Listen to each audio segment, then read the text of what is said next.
Hi, welcome to Atlassian Tech TV. My name's Chris Mountford, and I take you inside Atlassian to show you how we make software.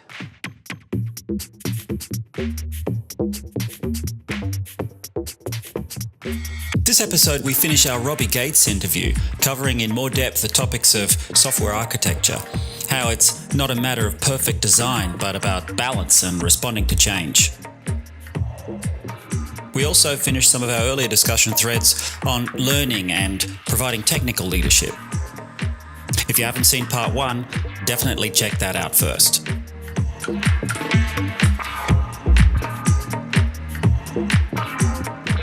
It's all about trade-offs at the end of the day, and taking the right technology mix that fits the kind of problem space you're trying to solve, but also fits the kinds of technologies that you've been trying to fit into that problem space. It's very rare that you can come to something completely greenfield and say, I'm going to start all over again and I'm going to pick the best technology and I'm going to build everything exactly suited to that particular silo. And even if you're lucky enough to find yourself in one of those projects, as I think I have like once in my life, very, very quickly the ground shifts and it's no longer greenfield. You're stuck with your own legacy. The mud from last week, right? And that happens so fast that it's more important to be adaptable, I think, than to have a pristine architectural vision in mind.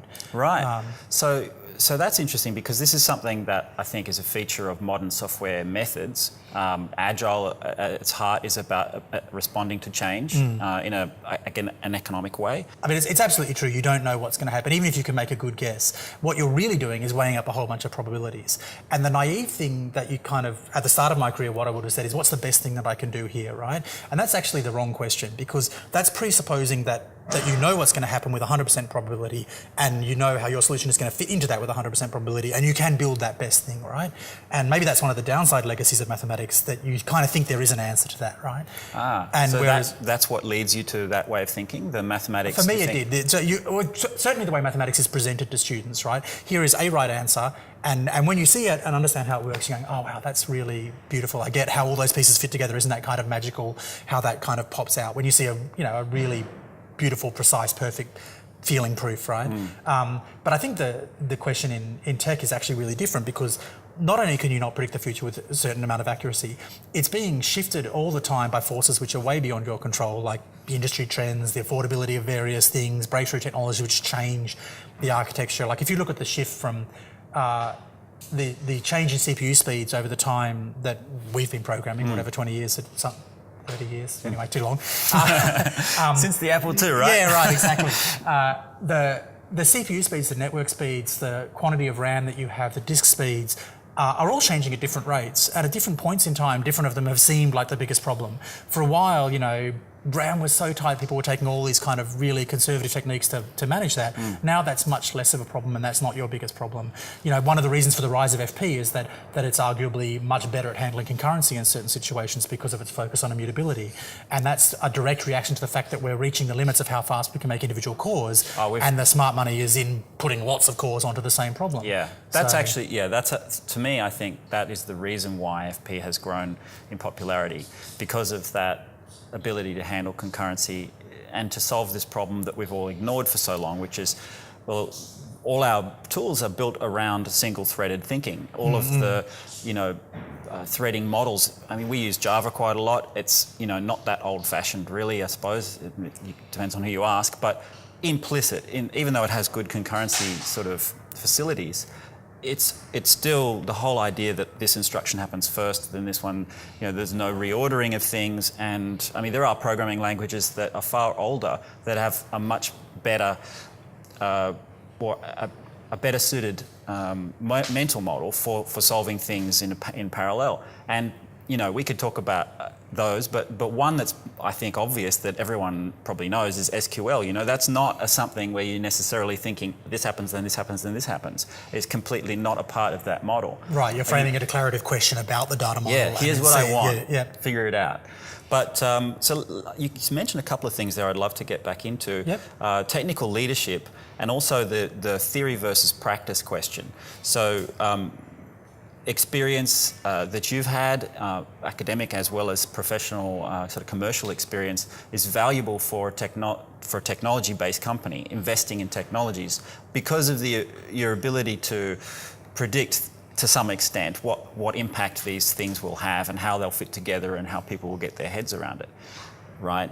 Yeah, and so some of that... Your role as an architect is to sort of help people with that, would you say? Oh, absolutely. I think some of that just comes from being a warehouse of experience in some way, right? Like every new product, every new technology, every new problem you try and solve with technology raises different questions. But it's that famous thing that history doesn't repeat itself, but it sure echoes. Right? You see similar kinds of problems emerging, and you just get that kind of gut feeling, hang on, last time it was different because this was bigger or that was smaller. But if the fact this is bigger or the fact that is smaller isn't factoring into why you think it's a good answer today and you didn't last week, then we have to do some deeper thinking there, right? Like it might be that the ground has shifted in a way that makes this a much better solution than it was 10 years ago. Right. But that something must have changed for that to be true. So let's take an example of that. Something that has shifted that makes something much better idea than it was 10 years ago, I think is, what we all call cloud first, or you mentioned as cloud native. The idea that software should be built to be run and be run by the people who are building it, essentially. That's the sort of description, and there are other aspects to it. But that changes a lot of the sort of economics of building it and the measurement of your success and also how you'd build it. Right. So that's part of your work today, isn't it? To sort of be shepherding software and technologies that have been built over a decade through this transition where the economics and the business imperatives are shifting from download it, install it on your own server to it runs in the cloud. You don't have to think about that. Somebody does, but you don't. Well, I do, but you have to think about it, right? I mean, that's been the most obvious kind of profound shift, I guess, over the last. I don't really know when cloud first started, in a way, but I guess naively what's really changing there is networks, right? We've built networks that are far more reliable than they once were. They're far higher bandwidth than they once were. You really can ship an enormous amount of stuff around very, very fast. Right. And that's something which has completely changed from when I was a kid doing programming, right? I mean, my first computer didn't even have a modem, and I didn't get a modem until maybe 10 years after the first computer that I owned. One of my mates had one which had a hookup to some kind of BBS or something, and it was the most mysterious thing, right? But it took ages and ages for anything to come through, right? Yeah. And the idea that you would put stuff at the other end of that pipe was just kind of ludicrous, right? Because you would take you so long to get it and so long to put it back there. These days, we walk around with computers in our pockets with ridiculous amounts of bandwidth available to them from a perspective, and we can quite easily assume that connection is basically always on. Okay, it's not always on if you live in country Australia, for example. Like my parents' idea of what is good about cloud is very different to mine, and there's no doubt that until we solve that problem, cloud computing won't really come into its own, right? But in the cities, right, we have ample bandwidth, right? It's like, if someone asks and they borrow your bandwidth, it's like asking for a glass of water. It's not... Yeah. It's like power, isn't it? I mean, if you don't have electricity, your business is off. Yeah. If you don't have the internet these days, your business is off. Yes. I mean, I guess it depends on the type of business, but certainly there's a broad category of business which that's true. And what's also interesting is that kind of phenomena of software eating the world, the category of business for which it's becoming true, right? Even businesses that didn't used to be software businesses, and they're not software businesses, they don't build software, but they use it every day to achieve their goals, right? Or even if they build it, they don't sell it as software, as a software solution. Yeah, I mean, that's an even more interesting thing that's happening, right? Where you're getting kind of real silo software being, built into a specific industry, and the secret sauce of that company might be its software, but it's not because they sell a software product. They're selling, books or fashion, dog food or whatever, right? Let's talk about some of those tactical aspects of the cloud first and cloud native. So you're involved in building and re-engineering parts of Atlassian's systems to ensure that it's best placed to work in the cloud as well as it works, say, behind the firewall or better. I mean, there are things you have to do. What are some of those things that we're doing, the things that you're doing, to change how the systems are architected so that they work better in the cloud than they do? Yeah, so a big difference that you have in the cloud is that you can much more. One way to think of it is you can much more flexibly reallocate resources. if we have a customer from Germany and a customer from the United States, they're online at different times, they're using things at different times, and if we have a piece of hardware, if we can share that hardware between those two people, we can give each of them twice the hardware in some sense, because they only need half as much at any one point in time. And so your ability to allocate resources efficiently is much better in the cloud. And that applies both to raw computing resources, storage resources, anything like that. What you really want to take advantage of as well is the cloud players who are playing that game at the next level up. So Amazon can provision storage far more efficiently than anyone else on the planet. Maybe Google, maybe Facebook, I'm not sure. But that kind of class of player. For a company who needs to store data, how much better is it to just say, let's just provision some more and it comes out of the giant pool that Amazon has, than for us to specifically need to go and buy drives and put them into racks and all that kind of stuff, right? And then that's magnified again for your end customers, that they don't have to think about how big a server do I need, how much space do I need to do this. And now, to some extent, virtualization is like a baby cloud that gives you some of those facilities BTF, but even better once you get to the cloud proper, it's just like turning on a tap. When you need more stuff, you provision more stuff. Yes, you pay for it, but over time, unless you're building at the same scale as the biggest providers, you're going to be cheaper by buying it off them, even once you offer their profit margins. Yeah. So I think what changes is our ability to access resources quickly. I guess things change in a negative way as well. Things that used to be reliable are no longer reliable. So for all my claim before that we have ample bandwidth and the networks are basically always on, that's obviously not true in practice. Things go down, your internet provider stops giving you a connection, your phone connection flakes out when you go into an elevator, and keeping things working correctly across those gaps is a different kind of problem. And that kind of problem can reach really deep inside products, where even deep in the bowels of the code where you're architecting, you find out that you've made an assumption here that this is what you were talking about threading before. This is a path that you follow along, and you haven't allowed for the fact that somewhere in the middle of that path, I need information which is now on the other side of the world. And that means I might get it, I might not. It might take 10 seconds, it might take 10 minutes, it might take 10 milliseconds. And being able to take an application which was built under the assumption it was running on a single CPU or a single machine. 10 microseconds guaranteed or something, or everything was down. Yeah. And a lot of it is about that volatility, right? I mean, that's one of the other things which I think is interesting about cloud engineering, is that a lot of it is not just about the average case or the median case. A lot of it is also about the worst case, and people talk a lot about what are we looking like at the 95th percentile or the 99th percentile, because it's not enough just to say that the typical customer gets this experience. You want to know what the worst it can be is. Yeah. And one of the things that really happens in networks is the worst is often infinity. If the wire breaks, you're in trouble, right? That data is just falling out on the floor. Yeah, exactly. Cool. Okay. So let's change gears a little.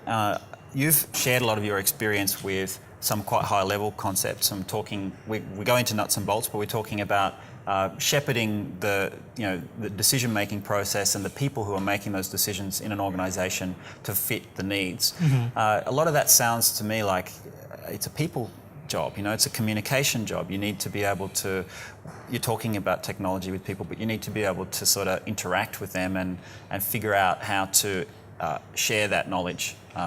How do you do that? I mean, how do you inspire people to learn about these things, and how do you may not have to argue with the compiler, or maybe you're explaining to the compiler and you're explaining to people as well. Yeah, it's a communication role. There's no doubt that a lot of the hardest problems are people problems, or not. It's not really problems. Sells it wrong. A lot of the things you have to do are get people to do certain things, bring them along a journey with you, explain something to them, and I think there's a large part of technical leadership, which is how I think. I mean, I guess in Atlassian we kind of divide a bit between people leadership and technical leadership. Right. Yeah. And I think what I see in technical leadership is being able to get what you bring to the table is a bunch of experience and knowledge and ideas and maybe a facility with solving problems of certain technical kinds. But helping someone solve their problems means understanding what their problem really is. And their problem might be a specific technical problem, but in a sense that's almost the easy one. How do I convince the compiler to do this into this circumstance? Here's the pattern that you use to get that kind of thing to happen, right? A much harder problem is when they're not even, through no fault of their own, just because of where they're up to in understanding their problem space, they don't quite know what question they're trying to ask. Right. But they'll often present to you with a very specific technical question because that's where their line of thinking ran into a brick wall. And being able to step back and chat to that person and understand what they're really trying to achieve, I think is an important part of that technical leadership. Right. And sometimes it means teaching them stuff. Sometimes it means sitting down and working through what their understanding of a particular technical problem is and trying to explain to them, well, actually it works a bit more like this. Does that help you understand what you're trying to solve? And it's always more valuable to teach them to solve their own problems than to solve them for them, right? There's no doubt that I mean, that's kind of a famous truism, but you feel it very much when you're in this kind of circumstance. Something that I'm fond of saying is that you can't scale people, right? There's only so many hours in a day that I can do stuff, right? But the more you teach people, that's how you scale organisations, so that everyone is kind of continuously upskilling and learning new stuff and being open to new ideas, not just general way, but in a specific, there are hard things you're going to have to learn that you don't yet know, and realising when it's time to learn those things, I think, is an important part. Yeah, I've been in your category theory series actually, and what I found that was amazing to me how far from the sort of practical everyday you could go and still actually gain something useful to bring back to that. Right. So how do you see people do they all have that same approach? They're open mind to this? I think there are many ways of learning, and I mean, I have spent some time teaching in my past, and one of the things that's very hard and rewarding as a teacher is understanding the different ways that people learn and making sure you're teaching them a way that helps them learn. Some people learn through example, some people like to see all the structure set up, some people are kind of more top down and some people are more bottom up. And I think everyone brings a different approach to learning, to whatever it is they're trying to learn. Hinging back to what you said before, what you said at the beginning of that about how far you can get from the practical and yet still find it applicable. I think a lot of that is about the fact that it's what I was saying about mathematics earlier, that you learn ways of approaching problems, you learn ways of thinking about problems, and it's rare that you'll see that precise problem cropping up in your day-to-day life, but it will have echoes of what you've seen before, and you're like, oh, actually, maybe if I try this technique, it won't work out quite the same way, but I'll get some idea, or I'll get some traction on the problem. And often getting started, I mean, that's something that I noticed as a teacher, often getting started is a hard part of that problem space, right? Like, how do you, when a student is staring at a question that they don't understand and have a blank piece of paper in front of them, how do they get off the ground there? And that feels a lot like when I'm looking at a new problem space that I want to try and engineer a solution to, and I've got no idea where to get started, and I'm kind of scratching my head. But I think just getting the ball rolling, often, I mean, this is, I guess, partly to do with what you were saying about Agile before, get something out, see if it works. Once it's not working, it's really easy to say it's not working because it's doing this wrong. Right. And that gets you off the ground, gets you rolling. So I think maybe one part of learning is giving you that confidence or that wellspring of ideas to kind of attack a problem space that you haven't attacked before, or where you're kind of feeling stuck. Yeah, that's the essential skill, I think, of technology people. It's not, do you know Scala or Clojure or Haskell or some specific technology that might be good today or useful today, and so therefore in your university you should learn how that works, and then you'll come out fully baked, educated, that you can then just concentrate on turning handles. I think the skill really is at a higher level than that, which is, can you approach novelty, and can you face situations you haven't seen before, and can you adopt a program of self-directed learning? Yeah. I mean, that seems to be something that certainly something I look for in candidates when we interview for positions here. You know, especially less experienced ones. I don't really care if they know Python or some other thing. You know, they'll have to know something, but they have to grow. They have to learn. I think you've hit the nail on the head. It's really critical that programmers bring with them an ability to learn to program as much as an ability to program in a particular programming language.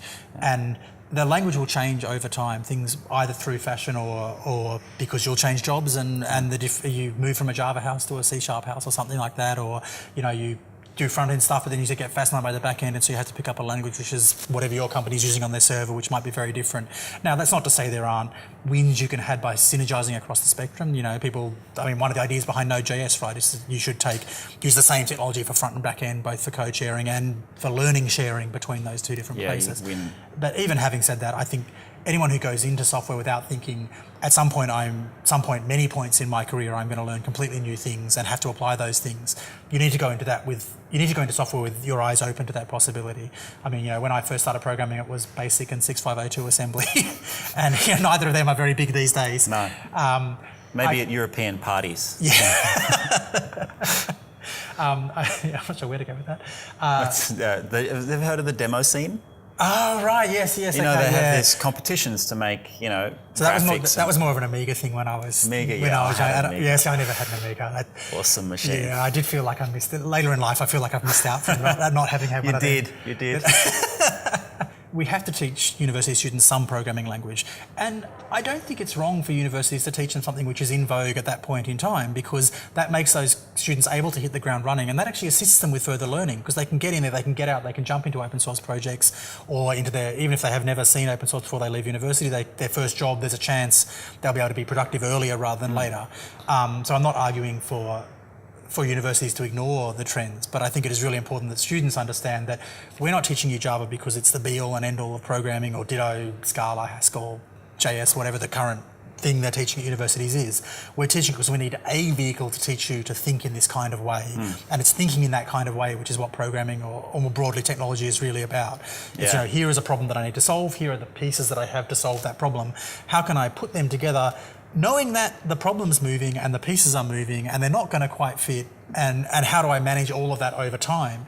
That, I guess that's another thing which is important about when you're learning, is that often at university is presented as, here is a problem, solve that problem. And that's very rarely the environment you find in a technology organisation, particularly one which is growing fast or moving fast. The problem is moving. I mean, what makes find the problem for us? Even find the problem is half the problem. I think, and that harks back to what I'm kind of doing day to day at the moment. Our problem, the problem that we're trying to put energy into, is how do you take something which was designed for this kind of server-based environment, and how do you deploy that to a cloud-based environment in a sensible kind of way? And throwing it out and building it again is not an option, because by the time it's ready, it'll be somewhere else again, right? Yeah. You have to evolve these systems. That's not to say that you don't replace parts of them as they evolve. As you soup up your car, at some point you're going to throw out those rubbish old tyres and put much better tyres on it. But you want that car to be drivable at almost every point in time. Otherwise you're in trouble. Yeah. I mean, that's the way I see it. There are two ways. You either renovate, you continually grow your system, and that always feels like a mistake when you're doing it. But rebuilding from scratch always feels like a mistake when you're doing it as well. And maybe the truth in there is that you can't. There's no right answer for any one question, right? And I'm not saying that rewrites aren't something that happens from time to time. I mean, arguably one of the big things that is exciting about the approach, the microservices approach, which is kind of vogue at the moment, is that it makes the pieces you have to rebuild smaller. So it allows you to be more experimental in a choice, or more aggressive about retiring something and building a new version of it, because replacing a software system of the size of Jira that's a massive undertaking, right? Replacing a small piece of it, the more freedom you have in that replacement, the more you can innovate. Maybe that's an easier thing to do. Cool. Well, I think that's pretty much all the time we have, but I really appreciate you coming and talking to us. That's been fun. Yeah, and can people follow you on Twitter? Can we... I do use Twitter. I must admit, I'm a very passive Twitter consumer. I read a lot there and I find interesting articles there. So what's your Twitter handle, just in case you change your habits? It's Robbie, RABBIE, G8S. Okay. So it's kind of a bit of fun. No problem. Gotcha. All right, thanks again. Cheers. Thanks, Chris. That's a wrap for another episode of Atlassian Tech TV. Please subscribe and follow us on Twitter. We've also got tons of stuff on our blog at developer.atlassian.com.